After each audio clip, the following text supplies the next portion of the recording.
Court ధిక్కరణ కేసులో CS Vijayanand ముఖ్య కార్యదర్శి శ్యామలరావుకు ఏపీ హైకోర్టు నోటీసులు జారీ చేసింది.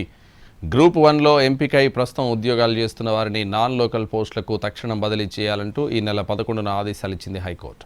హైకోర్టు ఆదేశాలను సీఎస్ సాధారణ పరిపాలన శాఖ ముఖ్య కార్యదర్శి అమలు చేయకపోవడంతో సుజాత అనే అభ్యర్థి హైకోర్టును ఆశ్రయించారు. హైకోర్టు ధిక్కరణ కిందక వారిని శిక్షించాలంటూ పిటిషన్లో కోరారు. దీనిపై విచారణ జరిపిన కోర్టు సీఎస్ విజయానంద్ ముఖ్య కార్యదర్శి శ్యామలరావుకు హైకోర్టు నోటీసులు జారీ చేసింది. కౌంటర్ వేయాలని ఆదేశిస్తూ తదుపరి విచారణను మార్చి 16కు వాయిదా వేసింది కోర్టు.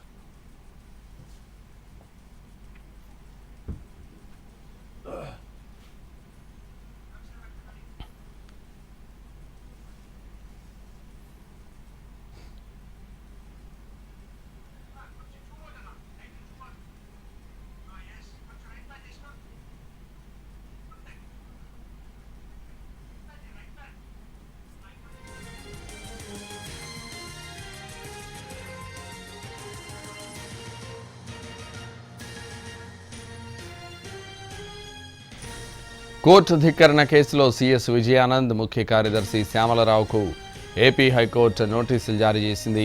గ్రూప్ 1లో ఎంపికై ప్రస్తుతం ఉద్యోగాలు చేస్తున్న వారిని నాన్ లోకల్ పోస్టులకు తక్షణం బదిలీ చేయాలంటూ ఈ నెల 11న ఆదేశాలు ఇచ్చింది హైకోర్టు. హైకోర్టు ఆదేశాలను సీఎస్ సాధారణ పరిపాలన శాఖ ముఖ్య కార్యదర్శి అమలు చేయకపోవడంతో సుజాత అనే అభ్యర్థి హైకోర్టును ఆశ్రయించారు. కోర్టు ధిక్కరణ కింద వారిని శిక్షించాలంటూ పిటిషన్లో కోరారు.